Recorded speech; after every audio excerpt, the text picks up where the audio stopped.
আমি নিজে অনেক ইন্সপায়ার হইলাম, ওনারা পারলে আমরা আরও কেন না। হ্যাঁ, নতুন একটা এক্সপিরিয়েন্স, খুবই ভালো লাগলো।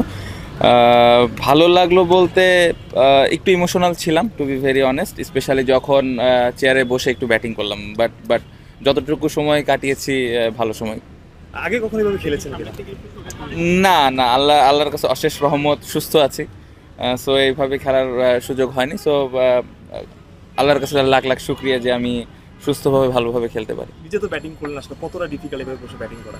না, অনেক ডিফিকাল্ট, আমার মনে হয় যে অনেক ডিফিকাল্ট। এটা আসলে যারা এক্সপিরিয়েন্স কখনো করেনি তাদেরকে বোঝানো মুশকিল, বাট আমি খুবই অল্প সময় একটু এক্সপিরিয়েন্স হলো, বাট এটা অনেক ডিফিকাল্ট। যারা খেলেন বা খেলছেন তারা এই এই এই ডিফিকাল্টিসটা আসলে মনে করেন না। আমার কাছে মনে হলো যতটুকু খেলা দেখলাম আমি, সবাই হাসি মুখে খেলছেন, এনজয় করছেন। সো দেখে খুব ভালো লেগেছে, বাট এটা খেলাটা অনেক ডিফিকাল্ট ছিল। হ্যাঁ, দেখলেন যখন অনেকে ডাইভ করছে, অনেকে মানে ডেডিকেশন, আসলে এটা আসলে আপনি মুগ্ধ করেছে কিনা বা ভালো লেগেছে? অবশ্যই, আমি বসে যখন খেলা দেখছিলাম তখন আমি বলছিলাম, আমার পাশে যিনি ছিলেন, আমি অনেক সময় খেলা দেখি, ওনাদের যখন ম্যাচ হয় আমি দেখি, আমি মাঠে, আমি ঠিক প্লেয়ারটার নাম জানি না, মাঠে এরকম ডাইভ দিতে এর আগেও আমি দেখেছি। সো আজকে আবার সামনাসামনি একদম লাইভ দেখলাম। সো অবশ্যই মুগ্ধ করে, এবং পার্সোনালি আমার মনে হয় যে আমি নিজে অনেক মোটিভেটেড, আমি নিজে অনেক ইন্সপায়ার হইলাম যে ওনারা পারলে আমরা আরও কেন না, আর একটু বেশি কেন না।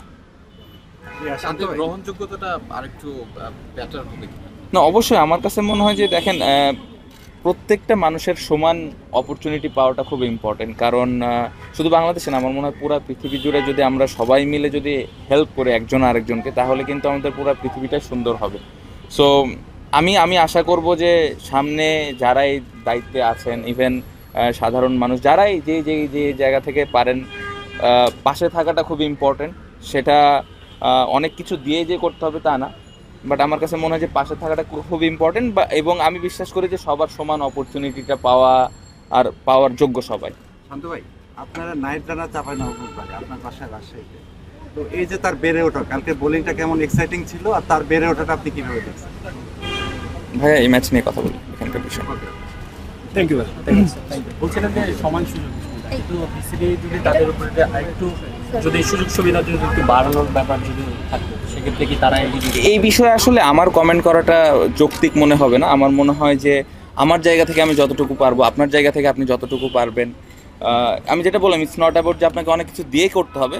আপনি পাশে থেকে দু একটা কথা বলে, যেভাবে যার যে সুযোগ আছে ওইভাবে যদি আপনি মোটিভেটেড করতে পারেন, আমার মনে হয় ওটা ওনাদের জন্য অনেক ভালো একটা বিষয় হবে। এবং আমি মনে করি যে তারা কিন্তু অনেক এনজয় করছে খেলাটা। সো ওয়াই নট আমরা কেন পাশে থাকি? আল্লাহ আমাদের ওই সুযোগটা দিয়েছেন, আমরা সুস্থ আছি। সো আমার মনে হয় যে এই সুযোগটা তারা ডিজার্ভ করেন। এবং এবং আমি পার্সোনালি আজকে অনেক মোটিভেটেড হয়েছি তাদেরকে দেখে। আমি এতদিন যতটুকু মাঠে এফোর্ট দিয়েছি বা চেষ্টা করেছি, তার থেকে হয়তো আমি আজকের পর থেকে আরেকটু বেশিভাবে দেওয়ার চেষ্টা করব।